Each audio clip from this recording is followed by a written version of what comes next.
Hello and welcome to Himalayan Brain. इस video series में जैसे हम कंटिन्यू करेंगे अपनी एमसीक्यूज़ को, जैसे कि हम करते हैं। देखिए, हिमाचल प्रदेश जो इकोनॉमिक सर्वे, इसको हम एमसीक्यूज़ फॉर्म में डिस्कस करेंगे।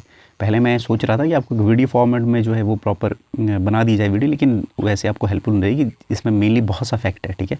तो फैक्ट होने की वजह से आपको कोशिश ये करनी कि जितनी भी एमसीक्यूज़ आपसे हो सके उन्हें प्रैक्टिस करें होंगे। एक बार आप टॉपिक थ्रू गो थ्रू हो जाए, शॉर्ट नोट्स अपने लिए बनाएं और उसके साथ साथ जितने भी आपको एमसीक्यूज़ मिलते हैं फ्रॉम दिस पर्टिकुलर सेगमेंट जो आपका इकोनॉमिक सर्वे, उनको ज़रूर प्रैक्टिस करें, क्योंकि आपका फैक्ट कहीं ना कहीं इसमें डोमिनेंट है और आपको ज़्यादा से ज़्यादा प्रैक्टिस करनी, तभी जा करके आपको जो फैक्ट्स है वो लंबे समय के लिए याद रहेंगे और आप फिर you can easily reproduce those facts in your examination. ठीक है जी। तो आपको जनरल रिव्यू है, this is your chapter number first. इसके पहले मैंने चैप्टर फोर्थ है ये, जो आपका बैंकिंग का है और फाइनेंस इंस्टीट्यूशन का जो चैप्टर है उसको ऑलरेडी एमसीक्यूज़ फॉर्म में डिस्कस कर लिया है। उसकी वीडियो भी आपको इसी चैनल पर मिल जाएगी। तो चैप्टर नंबर फोर्थ आप देख लीजिए, उसके साथ साथ दिस इज फर्स्ट चैप्टर। ठीक है। अब जो आपका पहला चैप्टर है, दूसरा और तीसरा चैप्टर है, यहाँ पे बहुत से आपको क्या फैक्ट एंड फिगर्स देखने को मिलेंगे। तो एमसीक्यूज़ फॉरम में डिस्कस किया जा रहा है। जैसे मैंने कहा से आपसे कि आपका एचपीएस, एलआईड या जो भी एग्जाम रहेंगे हिमाचल के रिगार्डिंग, वहाँ पे आपको इस पर्टिकुलर डॉक्यूमेंट से, जो आपका इकोनॉमिक सर्वे का डॉक्यूमेंट है, ठीक है, यहाँ से क्वेश्चन पूछे जाते हैं और मेनली जो है आपको प्रैक्टिस के थ्रू ही याद करना है इसको। ठीक है जी। चलिए जी, पहला प्रश्न आपके लिए आज के इस क्वेश्चन सीरीज़ में, बताएं मेरे को, how much subsidy is provided on the purchase of E taxi in the Rajiv Gandhi स्वरोजगार स्टार्टअप योजना। अब हिमाचल गवर्नमेंट के द्वारा एक स्टार्टअप योजना स्टार्ट की गई, इसका नाम है राजीव गांधी स्वरोजगार स्टार्टअप योजना। तो जैसे कि इसके नाम से ही क्लियर हो रहा है, ठीक है, आपको एक ई टैक्सी परचेज़ करनी है। अब उस ई टैक्सी को जब आप परचेज़ करेंगे, सरकार के द्वारा कहा गया है कि अगर आप ई टैक्सी परचेज़ करोगे तो आपको कितने परसेंट जो सरकार उस पर सब्सिडी देगी। क्या वो 25% है, 50%, 75% या 100% की सब्सिडी गवर्नमेंट द्वारा प्रोवाइड की जाएगी। तो आपको याद रहना कि हमारे हिमाचल जो है, हिमाचल गवर्नमेंट जो उसका टारगेट भी है, उसको ग्रीन एनर्जी स्टेट बनना है। ठीक है, ग्रीन एनर्जी स्टेट बनना है बाय द ईयर ऑफ 31 मार्च 2026 तक। तो आपको ये डेट भी याद रखनी है, डेडलाइन है। ये कह कि हिमाचल जो एक ग्रीन एनर्जी स्टेट के हब के रूप में उभरना चाहता है by the end of this 2026 के मार्च 31 तक। ठीक है, इसके तहत सरकार ने बहुत से सोलर पावर प्लांट जो चलाए हैं। अब मुझे इसका पर्टिकुलर क्वेश्चन का आंसर बताएं, इसके बाद हम लैबोरेटरी डिस्कस करते हैं इसको। देखिए, ई टैक्सी जो है सरकार के द्वारा, उस पर लगभग 50% सरकार चाहती है कि वो सब्सिडी के रूप में प्रोवाइड की जाए। ठीक है, तो आपको याद रखना है इस स्वरोजगार स्टार्टअप योजना का नाम भी पता होना चाहिए और ई टैक्सी के ऊपर आपको 50% की सब्सिडी दी जाएगी। ठीक है, अब उसके बाद मैं बता रहा था कि ग्रीन एनर्जी स्टेट के रूप में हिमाचल चाहता है कि वो 31 मार्च 2026 तक, ठीक है, 2026 तक, 31 मार्च 2026 तक हिमाचल चाहता है कि वो एक ग्रीन एनर्जी स्टेट के बीच में एक हब के रूप में उभरे। इसके लिए सरकार कोशिश कर रही है कि 54 लोकेशन उन्होंने चार्जिंग स्टेशन सेटअप किए। ठीक है, उसके साथ अगर बात करें तो 2020 करोड़ की लागत से एक सोलर पावर प्लांट जो है, ठीक है, सोलर पावर प्लांट जो है वो सेटअप करने चाहती है गवर्नमेंट। कहाँ पे इन्होंने सेटअप किया है, इसके लिए इन्होंने पेखू बेला, ठीक है, पेखू बेला जो है ये ऊना में है, डिस्ट्रिक्ट ऊना में स्थित है ये पेखू बेला। तो आपको ये प्लेस का नाम भी याद होना चाहिए कि पेखू बेला में सरकार एक सोलर पावर प्लांट सेटअप करने जा रही है। ठीक है, तो ऊना में 32 मेगावाट की कैपेसिटी के साथ। तो आपको ये भी याद रखना है कि अभी तक जितना भी हमने डिस्कस किया उसमें मैंने सबसे पहले आपको बताया कि सरकार के द्वारा एक राजीव गांधी स्वरोजगार स्टार्टअप योजना चलाई है। इसके तहत सरकार जो ई टैक्सी परचेज करता है कोई इंसान हिमाचल के अंदर, तो उसको 50% की सब्सिडी देगी। मतलब 10 लाख की अगर आपकी ई टैक्सी है तो उसमें 5 लाख सरकार बेयर करेगी, 50% जो उसमें सरकार उठाएगी। ठीक है, इस जो है सब्सिडी प्रोवाइड करेगी ई टैक्सी के ऊपर। अब ये क्यों किया जा रहा है, सरकार का एक एम्बिशन है कि सरकार जो है, हिमाचल सरकार चाहती है कि वो ग्रीन एनर्जी स्टेट के रूप में उभर के आए बाय द आपको डेडलाइन भी आ जाए 31 मार्च 2026 तक। ठीक है जी। इसके तहत सरकार ने 54 चार्जिंग स्टेशन के लिए लोकेशन जो है वो आइडेंटिफाई की है और उसके साथ साथ हिमाचल सरकार चाहती है कि वो 220 करोड़ की कैपेसिटी के साथ एक उन्होंने सोलर पावर प्लांट जो है वो एस्टैब्लिश किया है। कहाँ पे, पेखूवेला ऊना में। अब ऊना में एस्टैब्लिश किया तो इसकी कैपेसिटी अपने पास 32 मेगावाट। तो ये कुछ एक स्टेप्स है जो गवर्नमेंट के द्वारा लिए जा रहे हैं टुवर्ड्स ग्रीन एनर्जी स्टेट। तो आपको मेन्स में पूछा जा सकता है, you can use these facts in mains examination also. ठीक है जी, लेकिन प्रील के लिए तो आपको फैक्ट ये जरूरी है। चलिए नेक्स्ट पे मूव करते हैं। नेक्स्ट है हमारे पास, what is the forecasted global growth rate for 2024 according to the world economic outlook. अब वर्ल्ड इकोनॉमिक आउटलुक के द्वारा जो है कहेंगे ग्लोबल ग्रोथ। ठीक है, इसमें आपने याद रखना कि हमारे डॉक्यूमेंट में भी इसी तरह से इसको डिवाइड किया। पहले हमने ग्लोबल की इकोनॉमिक ग्रोथ देखनी है, उसके बाद इंडिया की देखनी है, फिर हिमाचल की देखनी है। इस तरह से आपका इकोनॉमिक सर्वे डिवाइड किया गया। अब इसमें पूछा जा रहा है कि जो आपका वर्ल्ड इकोनॉमिक आउटलुक है, ठीक है, ये रिपोर्ट दी जाती है बाय IMF। ठीक है, तो ये वर्ल्ड इकोनॉमिक आउटलुक रिपोर्ट भी आपको पता चलना चाहिए किसके द्वारा जाती है, वर्ल्ड इकोनॉमिक आउटलुक जो है IMF के द्वारा। अब IMF कहता है कि आपका ईयर आपको याद रखना है 2024 के लिए ग्रोथ रेट कितनी फोरकास्ट की गई है बाय किनके द्वारा, IMF की वर्ल्ड इकोनॉमिक आउटलुक के द्वारा। तो इन्होंने कहा कि जो आपका ग्लोबल ग्रोथ है वो लगभग कितनी होगी 2024 में 2.9%। तो ऑप्शन सी इज करेक्ट, ठीक है, 2.9% के साथ ग्रो करेगी, ये भी आपको याद रखना है। और उसके साथ साथ इन्होंने कहा कि एडवांस इकोनॉमीज़ जो हैं वो लगभग जो आपकी एमर्जिंग मार्केट्स है ना और एडवांस इकोनॉमीज़ भी इन्होंने बताया कि जो है वो लगभग कितने परसेंट से ग्रो करेगी। जैसे कि अगर 2024 की बात करें तो 2.4 के साथ वो यूँ कहें कि एडवांस इकोनॉमीज़ जो है ग्रो कर रही हैं, उसके साथ 1.4 के साथ, सॉरी है ना, 24 में 1.4 के साथ साथ एडवांस इकोनॉमीज़ कर रही है। एमर्जिंग मार्केट जो है यूँ कहें कि जो एमर्जिंग इकोनॉमीज़ है, डेवलपिंग कंट्रीज़ हैं, वो लगभग 4 के आसपास जो है डेवलपिंग। तो ये भी उनसे ज़्यादा रहते हैं ना कि आपके एडवांस इकोनॉमीज़ जो है वो कम मतलब ग्रोथ रेट के साथ ग्रो कर रही हैं। और जो आपकी एमर्जिंग मार्केट है, जिनको डेवलपिंग जो है कंट्रीज़ कहते हैं, इकॉनमीज़ कहते हैं, वो लगभग 4% के साथ ग्रो करेंगी। तो ये कुछ एक रफ एक्साइट डाटा आपको ये भी पता होना चाहिए। लेकिन आपको मेनली याद रखना है कि वर्ल्ड इकोनॉमिक आउटलुक जो है वो रिपोर्ट देता है IMF के द्वारा, ठीक है, IMF के द्वारा। अब IMF के बारे में आपको पता होना चाहिए। उसके बाद मैंने कहा कि ईयर 2024 के लिए लगभग 2.9 की प्रोजेक्शन जो है इसके द्वारा दी गई है, ठीक है, क्लियर है, आई होप आपको। नेक्स्ट पे मूव करते हैं। मुझे ये बताएं कि what is the projected growth rate for Indian economy for the year of ending मार्च 2024। ये भी IMF के द्वारा यूँ कहें कि इंडियन इकोनॉमी को एडवांस एस्टिमेट, ठीक है, 2024 के मार्च की बात करें तो आपको एडवांस एस्टिमेट ये 2024 तक का कितना बताएगी कि कितनी ग्रो करेगी। तो इसका right answer option number D, that is 7.3 के साथ, ठीक है। तो ये भी याद रखना आपको। तो Indian economy for the year ending with 24 मार्च, मतलब मार्च 2024 तक तो इंडियन इकोनॉमी जो है वो 7.3 के साथ ग्रो करेगी बाय मार्च 2024। ये एडवांस एस्टिमेट है, ठीक है, एडवांस एस्टिमेट है, क्योंकि ये डॉक्यूमेंट जो है पहले ही उनकी रिपोर्ट पहले ही पब्लिश हो गई थी, ठीक है जी। चलिए जी नेक्स्ट पे मूव करते हैं। नेक्स्ट है हमारे पास, बताइए मेरे को which sector contributed the most, ठीक है, which sector contributed the most growth rate, सबसे ज़्यादा ग्रोथ रेट किस सेक्टर के द्वारा जो है वो दर्शाई गई in economy for the financial year 2023-24। तो इसका राइट आंसर क्या है अपने पास, कौन से सेक्टर ने सबसे ज़्यादा ग्रोथ जो है वो दिखाई है, ठीक है, फॉर द इंडियन इकोनॉमी की बात की रहे, इंडियन इकोनॉमी में सबसे ज़्यादा जो है वो किस सेक्टर के द्वारा ग्रोथ रेट दिखाई गई है। तो हाईएस्ट GVA जो है, ठीक है, ग्रॉस वैल्यू एडेड हाईएस्ट जो आपका मैन्युफैक्चरिंग सेक्टर के द्वारा सबसे हाईएस्ट दिखाई गई। तो आपको याद रखना मैन्युफैक्चरिंग सेक्टर ने 2022-23 में यूँ कहें कि 2022-23 में जो ना 1.3 थी और 2023-24 में 23-24 में इसने रजिस्टर किया 6.5 के आसपास। तो याद रखना आपको, ठीक है, 6.5 विद 6.5% पॉइंट है ये, ठीक है। तो ये हाईएस्ट यूँ कहें कि मोस्ट जो है ग्रोथ रेट इसके द्वारा शो किया मैन्युफैक्चरिंग सेक्टर के द्वारा, ठीक है जी। चलिए जी नेक्स्ट पे मूव करते हैं। नेक्स्ट है हमारे पास what is the estimated gross state domestic, जिसको आप GSDP कहते हैं ना, स्टेट की बात करें तो GSDP और GDP, आप अगर कंट्री की बात करें तो GDP। बताइए मेरे को ग्रॉस स्टेट डोमेस्टिक प्रोडक्ट जो है वो हिमाचल का करंट प्राइजेस पे फॉर द फाइनेंशियल ईयर 2022-23 के लिए कितना है। आपके करंट प्राइसेस भी पता होना चाहिए, कांस्टेंट भी पता होना चाहिए, करंट भी पता होना चाहिए आपको, ठीक है। कांस्टेंट पे आप सभी को पता है कि वैसे लेते हैं हम, ठीक है, और करंट प्राइसेस जो करंटली चल रहे हैं उस प्राइसेस पे आपकी GDP जो है GSDP, सॉरी स्टेट की बात करें, GSDP जो है हिमाचल की वो कितनी है for the financial year 2022-23 at current prices. तो करंट प्राइजेस में पूछ रहा है 22-23 ईयर आपको पूछ रहा है, तो इसका बताएं मेरे को क्या है। तो इसका राइट ऑप्शन आपके पास ऑप्शन नंबर, कौन सा ऑप्शन है, ऑप्शन नंबर डी, ठीक है जी। फाइनेंशियल ईयर 2022-23 के लिए GSDP जो आपके करंट प्राइजेस पे है दैट इज़ अराउंड 1,91,728 करोड़, ठीक है जी।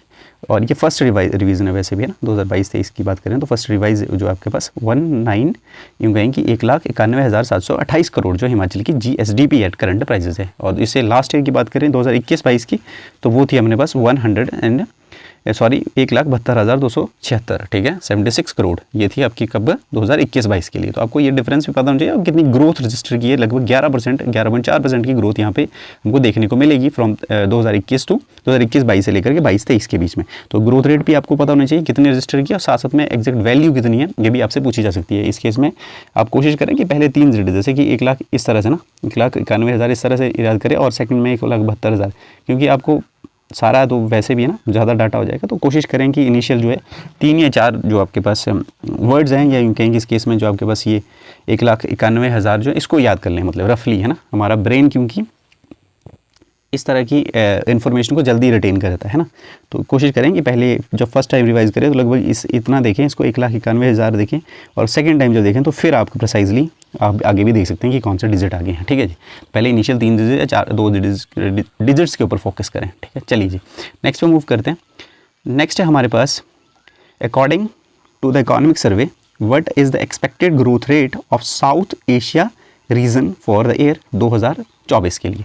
अब पूछा जा रहा है कि साउथ एशिया रीजन के लिए। मैंने कहा कि आपके इकोनॉमिक सर्वे का डॉक्यूमेंट जो है, मैंने कहा पहले वो आपका ग्लोबल, फिर इंडियन, फिर हिमाचल को इस तरह से उसने ब्रेक डाउन किया है। इस तरह से उसने अपने ग्रोथ रेट जो प्रोजेक्शन पहले ग्लोबल बताई है, फिर इंडियन बताई, फिर एचपी बताई है। तो इस केस में पूछा जा रहा है कि साउथ एशियन रीजन के लिए, ग्लोबली है ना, साउथ एशियन रीजन जो है उसकी ग्रोथ रेट 2024 में कितनी रहने वाली है साउथ एशियन रीजन की। आपके ऑप्शन है 5.6 है, 6.4 है, 7.2 है या 3.8 है। तो इसका क्या राइट आंसर रहेगा आपके पास? तो आपके पास साउथ एशियन रीजन जो है, ठीक है, उनका क्या इकोनॉमिक जो है वो, इनके एशियन इकोनॉमीज़ जो हैं वो किस तरह से ग्रो करेंगी। और उसके साथ साथ आपसे पूछा जा रहा है कि जो साउथ एशियन रीजन जो है वो किस तरह से ग्रो करेगा। साथ साथ में आपके पास मैंने कहा कि जो ग्लोबली, ठीक है, ये ग्लोबल का है, इसमें आप साउथ, इसका बताएं मेरे को कितना है। ऑप्शन को एक बार देख लें और जितना भी फैक्ट्स हैं आपको उनको एक बार बार से रिवाइज़ करना आपका ना। बार बार अगर रिवाइज़ करेंगे तो आई एम श्योर आपको फैक्ट्स याद हो ही जाएंगे। बताएं मेरे को इसका कितना है। जो साउथ एशियन आपके पास रीजन्स है उसकी इकोनॉमिक ग्रोथ रहेगी आपकी 24 में 5.6, ठीक है। तो option number A is correct. तो मैंने जैसे पहले भी कहा था कि जीडीपी जो साउथ एशियन रीजन की ना, अगर हम इंडिया को अच्छा साउथ, एक फैक्ट आपके यहाँ और नोट कर लें कि 5.6% तो ग्रो करेगा, ठीक है, ये साउथ एशियन रीजन जो आपका एक्सपेक्टेड ग्रोथ है 2024 के अकॉर्डिंग इकोनॉमिक सर्वे बता रहा है। अब मैंने एक और फैक्ट आपसे बताया कि आपकी जीडीपी जो है ना साउथ एशियन रीजन की, अब इसमें लिखा गया इकोनॉमिक सर्वे में कि GDP of south Asian region की जो आपकी जीडीपी है, ठीक है, सारी की जो जीडीपी है, अगर उसमें से इंडिया को हम बाहर निकाल दें, एक्सक्लूडिंग इंडिया को निकाल दें, तो आपके पास 24 में कितनी रही वो 3, ठीक है, 8 के आसपास ग्रो करेगा वो। और अगर बात करें 25 में तो लगभग 4.1 के आसपास है ना। तो ये भी याद रखना आपको, कितना इंडिया को बाहर निकाल जाए अगर SAR से एक्सक्लूडिंग इंडिया को अगर, तो जीडीपी कितनी ग्रो करेगी। लेकिन आपको याद रखना कि साउथ एशियन रीजन की जो 2024 की जीडीपी है वो 5.6 है। तो एक एडिशनल फैक्ट ये भी यहाँ से आप नोट कर लें। चलिए, जैसे मैंने कहा कि आपके जो आपके डेवलप्ड नेशंस हैं वो कम ग्रो करेंगे है, और जो आपके डेवलपिंग कंट्रीज़ हैं, इमर्जिंग इकॉनमीज़ हैं, उनकी ग्रोथ रेट कंपैरेटिवली, उनके कंपैरिजन में देखा जाए जो आपके डेवलप्ड नेशंस हैं तो ज़्यादा रहने वाली है डेवलपिंग कंट्रीज़ की। ये तो आपको डिफरेंस भी पता होगा वैसे ना सभी का कि क्यों ऐसा क्यों होने वाला है। अच्छा जी, which organization forecast the decline in global inflation, ठीक है, फ्रॉम 8.7 इन 2022 टू 5.8 इन 2024। तो इन्फ्लेशन जो है आपकी, उसके ऊपर किस संस्था के द्वारा ये फोरकास्ट किया गया है कि आपके 2022 में जो आपकी 8.7% की इन्फ्लेशन रेट था वो 2024 में घट करके 5.8 के आसपास पहुंच जाएगा। तो क्या IMF के द्वारा ऐसा किया गया, वर्ल्ड बैंक के द्वारा, या OECD के द्वारा, ठीक है, या फिर आपके पास रिजर्व बैंक ऑफ इंडिया के द्वारा, या कौन सी संस्था है जिसके द्वारा ये फोरकास्ट किया गया कि आपकी इन्फ्लेशन जो है, global inflation rate that is जो आपके पास 8.7 था अब 2022 में, वो घट करके कितना हो जाएगा, ग्लोबल इन्फ्लेशन रेट आपका 24 में 5.8 हो जाएगा। तो ये किसके द्वारा कहा गया था? बाय इंटरनेशनल मॉनेटरी फंड, ठीक है। अब IMF के द्वारा ही कहा गया था कि ये इन्फ्लेशन रेट वो डिक्लाइन करेगा 24 में, ठीक है, 5.8 के आसपास। आपको ये 5.8 भी पता होना चाहिए और किसके द्वारा, IMF के द्वारा दिए गए। अब ये भी आप याद रखें। अब IMF के बारे में कुछ एक फैक्ट्स यहाँ से देख लेते हैं। जैसे IMF को हम क्या कहते हैं, इंटरनेशनल मॉनेटरी फंड। अब IMF जो है कब बना, ठीक है, साल था आपके पास 1944। ब्रिटेन वुड्स जो आपका कॉन्फ्रेंस थी उसमें ये बना, या सभी आप आई एम श्योर आप सभी को पता होगा। उसके साथ अगर बात करूँ मैं, इसका हेडक्वार्टर भी पूछा जा सकता है। हेडक्वार्टर एट वाशिंगटन DC, ठीक है, वाशिंगटन DC इन USA, ठीक है जी। अब इसकी MD कौन है?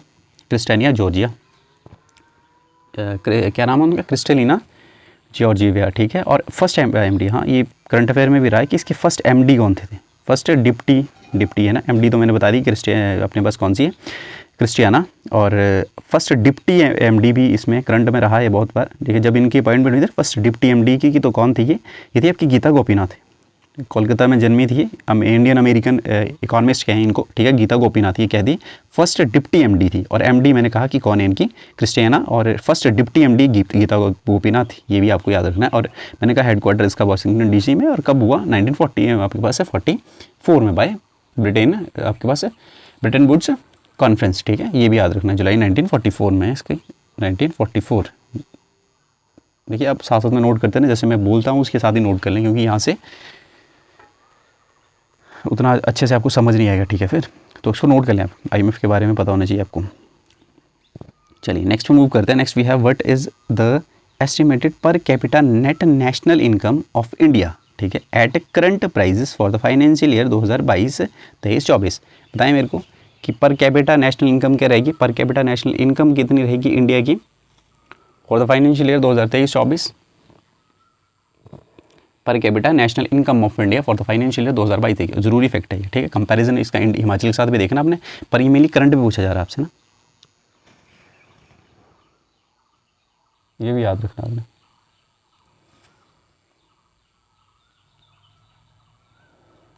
इसका per capita income at current, ठीक है, पीसीआई कंपैरिजन अब करंट पे पूछा जा रहा है तो याद रखना। करंट पे अगर बात करूँ तो कितना है 185,840, ठीक है। एडवांस एस्टिमेट है वैसे भी। तो 24 का अपने पास कितना था 1,85,854, ठीक है, याद रखना इंडिया का।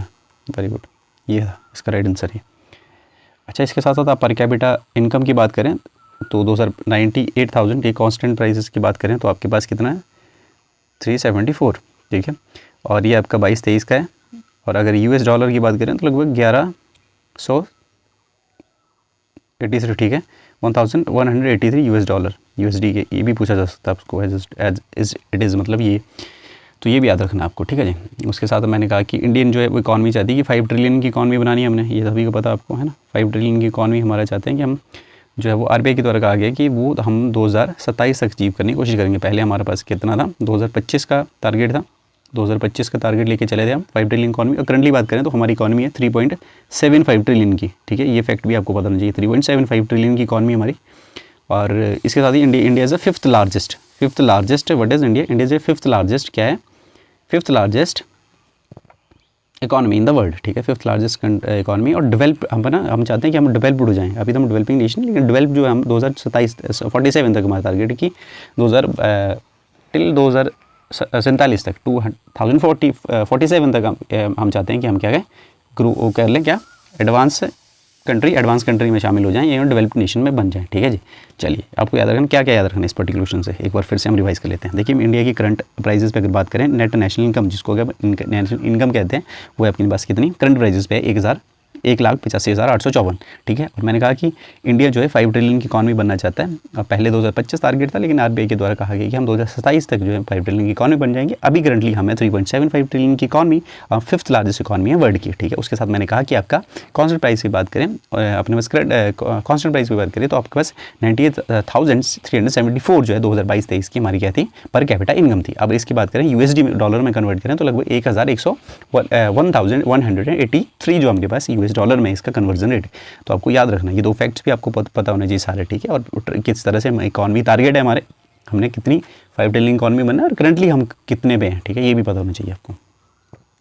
चलिए नेक्स्ट पे मूव करते हैं। नेक्स्ट हमारे what is the forecasted growth rate of India for 2025 according to the world bank global economic prospect. अब ये देखिए, अब हमने 2 रिपोर्ट्स पढ़ ली, एक IMF की पढ़ी वर्ल्ड इकोनॉमिक आउटलुक, और एक पढ़ी हमने ग्लोबल इकोनॉमिक प्रोस्पेक्ट, ये वर्ल्ड बैंक देता है। तो आपको वर्ल्ड बैंक के अकॉर्डिंग कहा जा रहा है कि उसने 2025 तक इंडिया की ग्रोथ रेट, वर्ल्ड की, ठीक है, इंडिया का हटा दो यहाँ पे, कि उसने कितनी ग्लोबल ग्रोथ रेट कितनी बताई है, ठीक है, 2025 के लिए कितनी फोरकास्ट की आपकी वर्ल्ड इकोनॉमिक प्रोस्पेक्ट ने, ठीक है, ग्लोबल इकोनॉमिक प्रोस्पेक्ट सॉरी, है ना, वर्ल्ड बैंक के द्वारा जो जारी किया जाता है।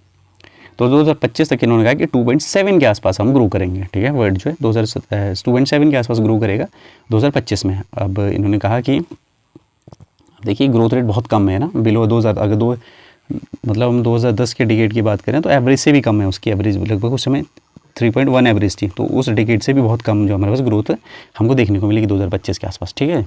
तो आपको याद रखना है कि जो इकॉनमी अभी पूछा, ये मिल लिया जा सकता है ग्लोबल इकोनॉमिक प्रोस्पेक्ट, यहाँ पे आपको IMF दिया जाएगा, आप लिख दिया कि global economic prospect by IMF, ठीक है। तो आपको मेनली इंस्टीट्यूशन का भी पता होना चाहिए कौन सा इंस्टीट्यूशन जो है इसको रिलीज़ कर रहा है। इस केस में IMF रिलीज़ नहीं कर रहा, वर्ल्ड बैंक रिलीज़ करता है। और सेकेंडली हमने देखा कि वर्ल्ड इकोनॉमिक आउटलुक, जब जिसको WEU बोलते हैं, है ना, वर्ल्ड इकोनॉमिक आउटलुक, जो कि बता रहा था कि हमारी इकॉनमी ग्रो करेगा 2.9 के आसपास, है ना, वो परसेंटेज हमने इनिशियली जो क्वेश्चंस में देखी है।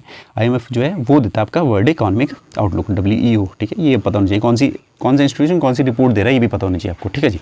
चलिए नेक्स्ट में मूव करते हैं। नेक्स्ट हमारे पास what is the estimated GSDP for of the Himachal Pradesh, ये डिस्कस कर लिया शायद हमने ना, 191 हमने डिस्कस कर लिया इसको ना ऑलरेडी। तो 1.19 1,91,728 करोड़, है ना, ये तो हमने डिस्कस कर लिया करंट प्राइजेस पे, GSDP है ना, करंट प्राइजेस पे डिस्कस कर लिया, तो इसको रिवाइज कर लेना। और लास्ट ईयर की मैंने कहा था कि 100 इसका पिछले मतलब कितनी थी 172 162 ये 2021 की थी है ना, 2021-22 की सेकंड रिवाइजन एडिशन था, वैसे रिवाइज है ना। तो ये पता होना चाहिए आपको। और मैंने कहा कि 11.4% का ग्रो किया, वहाँ पे मैंने बताया था आपको उस क्वेश्चन में, तो यहाँ से भी आपको याद रखना है, ठीक है जी। और नेक्स्ट है अपने पास, नेक्स्ट पे मूव करते हैं। Which sector of economy experienced the highest growth rate in Himachal during 2022-23 में, किस सेक्टर ने सबसे ज़्यादा ग्रोथ रेट जो है रजिस्टर की है, एक्सपीरियंस की highest growth rate in Himachal, Himachal की बात कर रहा है, ठीक है जी। और ईयर भी आपको याद रखना, 2022-23 की बात की जा रही है। अब देखिए टोटल बात करें तो मैंने कहा 6.9% के साथ मेनली जो है वो ग्रोथ रेट हुई है, ठीक है। अब कांस्टेंट प्राइस पे ले रहे हैं, ठीक है, इसको वैसे भी कांस्टेंट प्राइस पे ले रहे हैं, याद रखना आपको है ना, कांस्टेंट प्राइस पे ले रहे हैं। तो 6.9% के आसपास ग्रो किया। अगर मैं बात करूं तो हमारे पास जो सबसे ज़्यादा मेनली जो ग्रोथ रेट हुई है, ठीक है, वो आपके पास टर्शियरी सेक्टर है, 10.4 की ग्रोथ रेट शो की है। तो सबसे लार्जेस्ट टर्शियरी सेक्टर, ठीक है, उसने 10.4 की है, सेकेंडरी ने अपनी 5.1 की है और प्राइमरी ने अपने पास 5.7 के आसपास ग्रोथ रेट रजिस्टर की है। तो आपके सबसे हाईएस्ट पूछा जा रहा है ना इस केस में, तो आपका जो आपका सी ऑप्शन टर्शियरी सेक्टर जो है उसने 10.4 के साथ हाईएस्ट ग्रोथ रेट शो की है हिमाचल प्रदेश में फॉर द फाइनेंशियल ईयर 2022। और मैंने कहा कि आपको ना 6.9% दिखाया जा रहा है ग्रोथ रेट। तो 2021-22 में ये वैसे भी ना किस पे, ये मैंने कहा कांस्टेंट जीएसडी पे, कांस्टेंट पे निकालते हैं उसको है ना, अपना gross state domestic product at constant price, constant prices पे हमारे पास 2021-22 में हमारे पास कितनी थी, 1,24,000 अपने पास 770 करोड़ के आसपास, ठीक है। और ये बड़ी थी हमारे पास कितनी हुई थी, 1,33,372 करोड़, ठीक है, जो हमारे पास कांस्टेंट प्राइस पे gross state domestic product 2022 and 23 के लिए, ठीक है। तो ये पूछा जा रहा है 22-23 में। और यहाँ से यहाँ ग्रोथ रेट मैंने कहा 6.9% शो किया। और अगर सेक्टर वाइज इसको फैक्टराइज किया जाए, सेक्टर वाइज इसको तोड़ा जाए, तो आपके पास प्राइमरी सेक्टर ने 5.7, सेकेंडरी सेक्टर ने 5.1 एंड टर्शियरी सेक्टर ने 10.4 की ग्रोथ रेट जो है शो की है फॉर द ईयर 2022 एंड 23, ठीक है।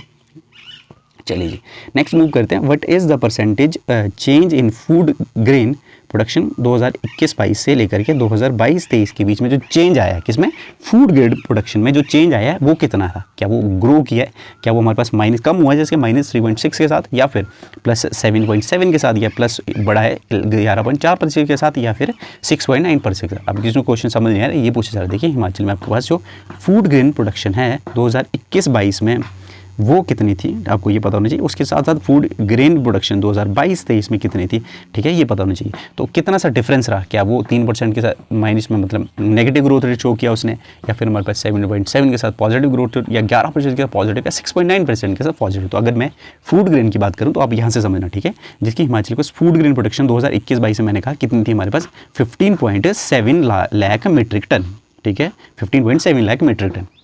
ओके, अब हम पहुंचे 2022-23 में, तो हमारे पास क्या हुआ 2022-23 में घट करके ये रहेगी 15.23 लाख मीट्रिक टन। तो आपसे ये पूछा था कि ये घटी ना, देखिए पहले थी 15.7 लाख मीट्रिक टन और 2022-23 में होगी 15.23 लाख मीट्रिक टन। तो डिक्रीज़ हुआ यहाँ पे ना, तो डिक्रीज़ कितने % हुआ, देखिए डिक्रीज़ हुआ तो माइनस में जाएगा ऑब्वियस, और माइनस में हमारे पास एक ही ऑप्शन दैट इज -3.6। तो -3.6 के साथ इसने growth rate, negative growth rate register की आपकी इसने फूड ग्रेन प्रोडक्शन है हिमाचल में for the year financial year 2021-22 और 22-23 के बीच में, ठीक है। आपको ये फैक्ट डाटा भी वैसे पूछा जाएगा किसी क्वेश्चन में आपके पास, अगर मैं गलत नहीं हूँ तो इससे पहले जो था आपके जो आपके पास 2020 या 21 का कौन सा आपके पास जो HS प्रीलिम था उसमें ये फैक्ट जो था पूछा गया था एज इट इज़, ठीक है। तो आपको ये भी पता होना चाहिए कितना है एक्चुअल में, कितनी ये डिजिट्स है ना, 15.7 लाख मीट्रिक टन जो है वो 2021-22 के लिए है, 2022-23 के लिए 15.23 लाख मीट्रिक टन। और इसके बाद आपको ये एक और पता हो जाए कि हमने जो एक हमारे पास में ना एस्टीमेट लगा रहे हैं हम 2023 जो 2023-24 का है, देखिए करंटली 2024 तो चला हुआ है, तो 2023-24 का हम एस्टीमेट ही लगा सकते हैं ना कि कितना एस्टीमेट ग्रो करेगा। एस्टीमेट है हमारे पास कि हम 16.5 लाख मीट्रिक टन जो है वो 23-24 में 52, ठीक है, 16.52 लाख मीट्रिक टन जो है वो हम प्रोडक्शन करेंगे 2023-24 में। तो ये भी आपको याद रखना है, ठीक है, ये हमारी क्या है एस्टीमेट है, क्योंकि करंटली हम 2024 में तो है ही हैं, ठीक है। तो एस्टीमेट लगाया आपने कि 16.52 लाख मीट्रिक टन जो है हम प्रोडक्शन करेंगे फूड ग्रेन में 2023-24 में। चलिए नेक्स्ट पे मूव करते हैं। What initiative aim to address climate change in Himachal. अब देखिए इनिशिएटिव लिया गया गवर्नमेंट के द्वारा क्लाइमेट चेंज को एड्रेस करने में, तो ये आपके आसान ऑप्शन है, इसका है state action on climate change, ठीक है। चलिए नेक्स्ट पे मूव करते हैं, इसमें कुछ खास है नहीं वैसे भी आगे, है ना। चलिए नेक्स्ट अपने पास what is the objective of Mukhyamantri Sukh आश्रय स्कीम। अब ये स्कीम बहुत चर्चा में रही हिमाचल में, है ना, 2 सालों से लगभग 1.5-2 सालों से चर्चा में बहुत ज़्यादा है ना। सुख आश्रय, मुख्यमंत्री सुख आश्रय स्कीम जो हिमाचल में, अब इसका क्या काम है, क्या ये प्रोवाइड करेगी हेल्थ केयर, जो आपके पास एल्डरली लोग हैं, ठीक है, बूढ़े लोग हैं, उनके लिए हेल्थ केयर प्रोवाइड करेगी, या फिर प्रमोट करेगी ऑर्फन्स को, प्रोटेक्ट करेगी ऑर्फन्स को and provided them education and financial support, या फिर सी अपने पास प्रोमोटिंग जो अपने पास, ठीक है, एंटरप्रेन्योरशिप अमंग वुमेन्स में, या फिर अपने पास इंप्रूव करेगी एग्रीकल्चर प्रोडक्टिविटी। तो इसका राइट आंसर ऑप्शन बी। तो आपने हम श्योर ये 2 साल से स्कीम रनिंग में, तो ज़रूरी है वैसे भी, है ना, तो आपको याद रखना है। अब इसमें क्या, इस स्कीम में मेनली क्या किया जाएगा, देखिए हिमाचल में जो मुख्यमंत्री सुख आश्रय स्कीम है, इसमें सरकार के द्वारा 4000 ऑर्फन्स को, ठीक है, जिनके माता पिता नहीं, ऑर्फन्स को क्या किया कि उनको एज अ क्या कहते हैं उनको, वो जिनके माता पिता ने, उनको कहते हैं कि वो स्टेट के बच्चे हैं, चिल्ड्रन ऑफ स्टेट हैं वो, ठीक है, उनको चिल्ड्रन ऑफ स्टेट कह के संबोधित किया जाता है। और चिल्ड्रन ऑफ स्टेट उनको कहा गया किसमें, मुख्यमंत्री सुख आश्रय स्कीम है। और उसके तहत सरकार क्या करेगी, उन ऑर्फन्स की क्या करेगी, जितनी भी उनकी एजुकेशन और फाइनेंशियल सपोर्ट उनको प्रोवाइड करेगी, ठीक है। तो आपको याद रखना 4000 ऑर्फन्स को सरकार के द्वारा चिल्ड्रन ऑफ स्टेट का स्टेटस जो दिया गया है अंडर दिस स्कीम, मुख्यमंत्री सुख आश्रय स्कीम। तो ये आपको स्कीम हिमाचल में बहुत चर्चित रही है, ठीक है, तो याद रखना आपको इसको। चलिए नेक्स्ट हमारे पास, what is the aim of policy to introduce English from first class to all government school. अब इंग्लिश जो है वो इंट्रोड्यूस करनी है, ठीक है, तो आसान सा प्रश्न है। इसमें हमने क्या किया, एजुकेशन एक्सीलेंस पॉलिसी के तहत हम ये कर रहे हैं कि हमारे पास इंग्लिश जो है उसको इंट्रोड्यूस करेंगे हम फर्स्ट क्लास से लेकर सारे गवर्नमेंट स्कूल्स में, ठीक है, क्योंकि गवर्नमेंट स्कूल जो मेनली बच्चों के एनरोलमेंट गवर्नमेंट से प्राइवेट स्कूल में इसलिए जाते हैं क्योंकि वहाँ पर मीडियम तो है ना, तो लोग चाहते हैं कि हमारे बच्चे जो इंग्लिश मीडियम में स्टडी करें, तो बोलने में थोड़ा कूल लगता है, इसलिए लोग क्या करते हैं, मेनली अपने बच्चों को क्या करते हैं, वो अपने बस गवर्नमेंट स्कूल से लेकर के अपने कहाँ पे डाल देते हैं, प्राइवेट स्कूल में, ठीक है, वहाँ पे मीडियम जो इंग्लिश रहता है। और इंग्लिश आज भी हम ऐसा मानना है, हमारी मेंटालिटी इस तरह से कि इंग्लिश मीडियम जो बेहतर है अपने हिंदी मीडियम से, जो कि मेरी पर्सनल ओपिनियन से ऐसा कुछ नहीं है, ठीक है। आपके पास जो सरकारी गवर्नमेंट एम्प्लॉइज़ हैं, वो टीचर्स कहते हैं they are highly more qualified, ठीक है, वो मच मोर क्वालिफाइड देन तो आपके टीचर जो प्राइवेट स्कूल में काम करते हैं। लेकिन किस तरह का वर्किंग का, हाँ obviously there is a problem in working, जो आपका काम करने का तरीका गवर्नमेंट स्कूल में उसका थोड़ा सा दिक्कत हमको वहाँ देखने को मिलती है। लेकिन अगर टीचर्स की बात करें तो दे आर मोर की एक्सपीरियंस देन जो आपके प्राइवेट सेक्टर के टीचर्स होते हैं, ठीक है। तो आपको याद रखना है कि इंग्लिश मीडियम जो है वो इंट्रोड्यूस किया जाए इंग्लिश में, इंग्लिश फर्स्ट क्लास से हिमाचल में अंडर एजुकेशन एक्सीलेंस पॉलिसी के तहत, ठीक है जी। चलिए नेक्स्ट मूव करते हैं। अपने पास नेक्स्ट क्वेश्चन है, what is the objective of him उन्नति योजना इन हिमाचल। अब हिम उन्नति योजना जो है ये आपसे पूछी जा सकती है, इसका योजना का क्या ऑब्जेक्टिव क्या है। देखिए ऑब्जेक्टिव क्या है इस योजना का, क्या ये प्रमोट कर रही है टूरिज्म को, या बूस्ट करेगी एग्रीकल्चर प्रोडक्शन को, एनहांस करेगी हेल्थ केयर इंफ्रास्ट्रक्चर को, या फिर प्रोवाइड करेगी एम्प्लॉयमेंट अपॉर्चुनिटीज़। तो इसका राइट आंसर मेनली जो इसको काम है हिमोन्नति का, ये बूस्ट करेगी। देखिए आपके पास एग्रीकल्चर प्रोडक्शन को, इसमें बात करें मिल्क, आपके पास वेजिटेबल्स, ठीक है, मिल्क आपके पास मिल्क प्रोडक्शन को इंक्रीज़ करेगी, वेजिटेबल प्रोडक्शन को इंक्रीज़ करेगी, फ्रूट प्रोडक्शन को करेगी, और जितने भी कैश क्रॉप्स हैं उनको जो है उनकी प्रोडक्शन को कहीं एनहांस करने में ये स्कीम जो है, ठीक है, इसको कहते हैं स्ट्रक्चर्ड वे में, ठीक है, इंसेंटिव स्ट्रक्चर्ड वे में बूस्ट करने की कोशिश करेगी जो अपने पास एग्रीकल्चर प्रोडक्शन को, हिम उन्नति योजना, ठीक है, योजना का नाम आपको पता होना चाहिए। नेक्स्ट पे मूव कर रहा हूँ मैं। नेक्स्ट है मेरे पास, how much allocated for tribal area development program for the fiscal year 2023-24 के लिए, कितना आपके पास है बजट जो सरकार का प्रोवाइड किया गया है किसको, ट्राइबल वेलफेयर के लिए, ठीक है। तो 857 करोड़, ठीक है, ये प्रोवाइड किया गया ट्राइबल जो आपके पास under tribal area development program के तहत सरकार के द्वारा 857 करोड़ जो प्रोवाइड किया गया है। उसके साथ अगर बात करूँ सेंट्रल स्कीम के लिए तो लगभग 335 करोड़ के आसपास, ठीक है, ये भी आप देख लेना टर्म है ना, मेरे को याद नहीं एक्जैक्टली, लगभग 335 करोड़ जो है 335 करोड़, इसको आप नोट कर लेना वैसे भी ना, देखना इसको कितना है, 335 करोड़ आसपास I if I am not wrong, ठीक है, इतना जो है सेंट्रल स्कीम के तहत सेंट्रल इंफ्रास्ट्रक्चर अपने पास सेंट्रल स्कीम जो है 335 देगी, लेकिन स्टेट जो है वो 857 करोड़ जो दे रही है ट्राइबल एरिया डेवलपमेंट प्रोग्राम को। ये फैक्ट ऐसा ही आ सकता है आपको, ठीक है, आपके पास ये आ जाएगा और साथ में एक टर्म ये मतलब यहाँ पे लगभग 680 करोड़ लिख दिया जाएगा और आपको कहा जाएगा कि बताइए कि आइडेंटिफाई द करेक्ट स्टेटमेंट। तो आपके पास 857 करोड़ आपको पता होगा तभी आप इसको सही बता पाएंगे। तो आपके पास फैक्ट जो आपको इस तरह से रिटेन करने। चलिए जी पेन चेंज करके नेक्स्ट में मूव करते हैं। चलिए नेक्स्ट अपने पास व्हाट इनिशिएटिव, क्या इनिशिएटिव जो था वो सरकार के द्वारा, अच्छा जी, what initiative aim, what initiative क्या है, what initiative aim to develop Himachal Pradesh as a fruit bowl of India. अब हिमाचल को फ्रूट बाउल की तरह इंडिया का जो बनाना है, तो कौन से इनिशिएटिव है सरकार के लिए देखिए, कौन सी स्कीम है, मुख्यमंत्री सुख आश्रय स्कीम। ये तो आप वैसे एलिमिनेट कर दो कि हमने इससे पहले डिस्कस भी कर लिया, क्योंकि ऑर्फन चिल्ड्रंस के लिए है, ठीक है, मुख्यमंत्री सुख आश्रय स्कीम। अब Himachal Pradesh subtropical horticulture irrigation and value addition project, जिसको HP शिवा प्रोजेक्ट कहते हैं हम, ये हो सकता है। या फिर नेक्स्ट टाइम हिमाचल प्रदेश हिम गंगा योजना, अच्छा जी, ये हो सकती है। या फिर नेक्स्ट टाइम बस राजीव गांधी स्वरोजगार स्टार्टअप योजना, ये भी हमने डिस्कस कर लिया। तो ये दो वैसे भी अब अभी अगर आपने इससे पहले भी नहीं पढ़ा, अगर करंटली आपने इतनी सी वीडियो देख ली तो आप 2 ऑप्शन तो वैसे भी एलिमिनेट करोगे, क्योंकि राजीव गांधी स्वरोजगार योजना हमने किस में पढ़ी थी, जब EVs है ना, इलेक्ट्रिक व्हीकल्स में 50% सब्सिडी गवर्नमेंट के द्वारा दी जा रही है, तो वहाँ पे हमने ये राजीव गांधी स्वरोजगार स्टार्टअप योजना वहाँ पढ़ी थी, ठीक है जी। मुख्यमंत्री सुख आश्रय स्कीम हमने वहाँ पढ़ी कि ऑर्फन चिल्ड्रंस को हिमाचल के द्वारा स्टेट के चिल्ड्रंस का दर्जा दिया गया और उनकी एजुकेशन और उनकी फाइनेंशियल सपोर्ट उनको दिया जाएगा बाय द गवर्नमेंट, ठीक है जी। अब Himachal Pradesh Shiva project, HP Shiva project आपको पता होगा, तो इसका राइट आंसर क्या है, HP शिवा प्रोजेक्ट। अब इस प्रोजेक्ट के तहत क्या करेगी सरकार, क्या करेगी, पहले तो उसके फुल फॉर्म पता होना चाहिए आपको ना, Himachal Pradesh subtropical horticulture irrigation and value addition project, ठीक है, ये प्रोजेक्ट की फुल फॉर्म है। अब इस पर एम क्या क्या है, इसका एम सबसे पहले आपको यहाँ पे दिखा भी गया है कि फ्रूट बाउल इंडिया का बनाना है। उसके साथ साथ इन्होंने कहा कि इनकम इंक्रीज़ करनी फार्मर्स की, ठीक है। उसके बाद हमने क्लाइमेट के लिए we have to strengthening the climate resilience of farms household, ठीक है, क्लाइमेट रेजिलियंस उनमें शो करनी है, अपने कितने भी फार्म हाउस होल्ड है उनमें हमने क्या करना है, क्लाइमेट रेजिलियंस के तहत उनको लेके जाना है, ठीक है। अब HP को फ्रूट बाउल बनाना है इंडिया का, ये भी इसका मोटिव है। तो HP शिवा प्रोजेक्ट के 3 मेन एम आपको याद रखने, पहले इनकम इंक्रीज़ करनी है, फिर स्ट्रेंथन करना है क्लाइमेट रेजिलियंस के लिए जितने भी आपके फार्म हाउस होल्ड हैं, लास्टली हमने हिमाचल को एक फ्रूट बाउल बनाना है इंडिया का, और इसके तहत हमने कितना 1292 करोड़ का बजट जो एलोकेट किया गया है, 400 अपने पास 400 हमने क्या करना है इसमें फार्म के क्लस्टर बनाने हैं, ठीक है, 400 फार्म के क्लस्टर बनाने हैं, तो ये भी याद रखना। उसके साथ हमने 6000 एकड़ की लैंड जो है उसमें ये प्रोजेक्ट इंप्लीमेंट करवाने की हमारी फर्स्ट फेज़ में टारगेट है, 6000 एकड़ तक हमने लेके जाना है लैंड को। और उसके बाद हमने देखना है कि इसमें हमने 15000 के आसपास जो है फार्मर्स को बेनिफिट पहुंचेगा, मतलब, ठीक है, ये फर्स्ट फेज़ की बात कर रही है। फिर से एक बार डिस्कस करते हैं इसको। देखिए हमारे पास हिमाचल प्रदेश गवर्नमेंट के द्वारा Himachal Pradesh subtropical horticulture irrigation and value addition project जो HP शिवा प्रोजेक्ट जो वो इंप्लीमेंट किया गया। इस जो प्रोजेक्ट के तहत सरकार क्या करना चाहती है, एक तो आपके पास फार्मर की इंक्रीज़ करेगी इनकम को, ठीक है, सेकेंडली हमने हिमाचल को फ्रूट बाउल बनाना है इंडिया का, और लास्टली हमने करना स्ट्रेंथन करनी है जितने भी आपके फार्म हाउस होल्ड है, ठीक है, उनको क्या करना है, हमने एक क्लाइमेट रेजिलियंस के लिए उनको सेटअप करना है, ठीक है। उसके बाद हमने लास्टली देखा कि हमने क्या करना, कोशिश करनी कि 1292 करोड़ की इसमें हमने इन्वेस्टमेंट दी, 400 फार्म क्लस्टर बनाने, साथ साथ में हमने 6000 एकड़ की लैंड तक ये जो हमारा प्रोजेक्ट है इसको इम्प्लीमेंट कराना है, और उसके साथ साथ 15000 फार्मर्स के आसपास हम लोग 15000 फार्मर्स को इससे फ़ायदा हमने देना है, ठीक है। तो ये HP शिवा प्रोजेक्ट है। आपसे मेन्स में पूछा जा सकता है कि right main objectives of HP Shiva project, ठीक है जी। चलिए नेक्स्ट पे मूव करें।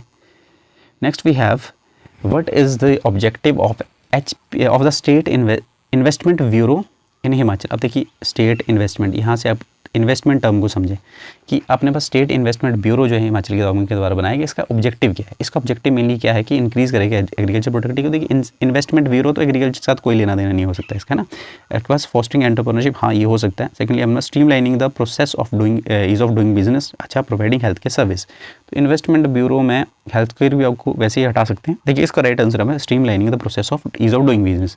तो ईज ऑफ डूइंग बिजनेस को हमने, ठीक है, कम मतलब स्ट्रीम लाइन करने के उस प्रोसेस को थोड़ा सा और अच्छा बनाने के लिए, ठीक है। और इसके लिए सरकार के द्वारा ये स्टेट इन्वेस्टमेंट ब्यूरो जो सेटअप किया गया, इसने पुराना जो आपका है ना, जो आपका सिंगल विंडो था वो उसको रिप्लेस करेगा ही, ठीक है, जो पुराने सिंगल विंडो सिस्टम को रिप्लेस करेगा। और इससे हमारी ईज़ ऑफ डूइंग बिजनेस, जैसे मैंने कहा कि ईज़ ऑफ आपके डूइंग बिजनेस है उसमें हेल्प होगी, है ना। तो एक ही तो इन्वेस्टमेंट के लिए सरकार जो एक और इजी वे जो है इन्वेस्टर को प्रोवाइड करना चाहती है, ताकि उसे अपने पास हिमाचल में आके इन्वेस्टमेंट करने में उनको कोई ज़्यादा इश्यूज़ फेस ना करना पड़े, ठीक है जी। अब मैंने कहा कि इन्वेस्टर, इससे पहले ना आपको ये को याद रखना कि इन्वेस्टर मीट हुई थी एक, है ना, बाहर से इन्वेस्टर को बुलाया जाता है सरकार के द्वारा हिमाचल में इन्वेस्टमेंट करने के लिए। तो इन्वेस्टर मीट अभी शिमला में हुई थी रिसेंटली, है ना। तो इस शिमला में जो अपने पास इन्वेस्टर मीट हुई, इसमें हमने लगभग 29 प्रोजेक्ट जो है वो जो है वो, ठीक है, सरकार के द्वारा वो अनवील किया गया, और उनकी कैपेसिटी थी लगभग 68 करोड़, ठीक है। और इसमें कुछ एक जॉब क्रिएशन भी रहेगी। तो आपने मेनली याद रखना है कि 29 प्रोजेक्ट जो है वो सरकार के द्वारा इस शिमला के इन्वेस्टर मीट में जो है प्रोजेक्ट इंप्लीमेंट करने की कोशिश सरकार के द्वारा की with the investment of 8468 crore. तो ये भी आपको ही पता होना चाहिए। नेक्स्ट में मूव करते हैं। Next we have how many projects worth, ये देखिए ये आ गया आपके पास, है ना, 6। ये अब मैंने बता दी कि 29 प्रोजेक्ट्स हुए और शिमला में मीट हुई थी इन्वेस्टर मीट, ये भी याद रखना आपको, है ना। तो ये तो हमने डिस्कस कर लिया अभी। चलिए नेक्स्ट हम देखते हैं, what is the objective of revenue लोक अदालत। अभी आपने सुना होगा, करंट में रहा ये बहुत ज़्यादा, रेवेन्यू लोक अदालत जो पटवारी थे, ठीक है, जितने रेवेन्यू से रिलेटेड लोग थे वो काफ़ी बिजी रही इसमें रेवेन्यू लोक अदालत की ड्यूरिंग, है ना।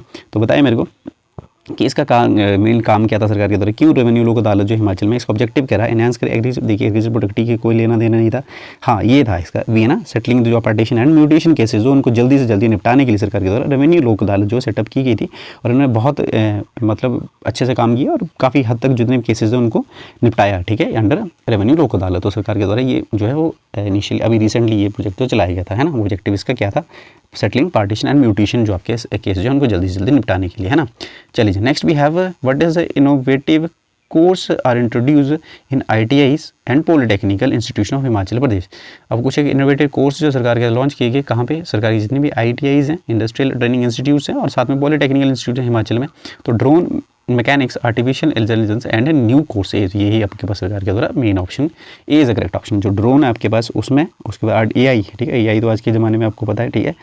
तो जैसे कि मैं वीडियो रिकॉर्ड कर रहा हूँ तो ये भी मैंने AI की हेल्प से ही इसको बनाया, जितने क्वेश्चन है आपके, ठीक है, ये AI की हेल्प से मैंने जनरेट किए। तो AI आपको पता भी पता है, जैसे चैट GPT है, ठीक है, उसके बाद जेमिनी है, जो पहले बार्ड हुआ करती थी ना, जो गूगल की है शायद, है ना, और चैट GPT की इनकी ओपन AI की है ना, ओपन AI की शायद कंपनी, शायद इनकी open AI if I am not wrong है। तो ये AI और न्यू कोर्स एज जो है ये सरकार के द्वारा हिमाचल गवर्नमेंट भी चाहती है कि बच्चे जो AI के बारे में सीखें, साथ साथ में कैसे ड्रोन मैकेनिक्स को सीखें, और न्यू एज के जितने भी कोर्सेज हैं उनको धीरे धीरे जो हम सब लर्न करें, ठीक है। तो आपको ये जो था आज की हमारी लास्ट लेक्चर था, लास्ट सॉरी वीडियो थी, लास्ट क्वेश्चन था सॉरी, है ना, इस पर्टिकुलर जो आपके पास फर्स्ट चैप्टर था इससे। तो फर्स्ट चैप्टर को इसी तरह से आपको रिवाइज करना है। इसमें कुछ एक स्कीम्स दी गई सरकार के द्वारा, फिर सरकार का जैसे पहले मैंने कहा कि आपके पास जो वर्ल्ड की इकोनॉमिक आउटलुक है, फिर स्टेट का, फिर जितनी एजेंसीज है जैसे वर्ल्ड बैंक है, IMF है, उनके द्वारा 2 रिपोर्ट पब्लिश की गई, उनके द्वारा क्या क्या कहा गया कि हिमाचल कितना ग्रो कर रहा है, इंडिया कितना ग्रो कर रहा है आपके पास, और वर्ल्ड कितनी इकोनॉमिक कितनी ग्रोथ के साथ जो है ग्रो करेगा 2022-23 से 24-25 तक का एस्टिमेट दिया गया। उसके साथ हमने कुछ स्कीम्स देखी, इसी तरह से आपको जो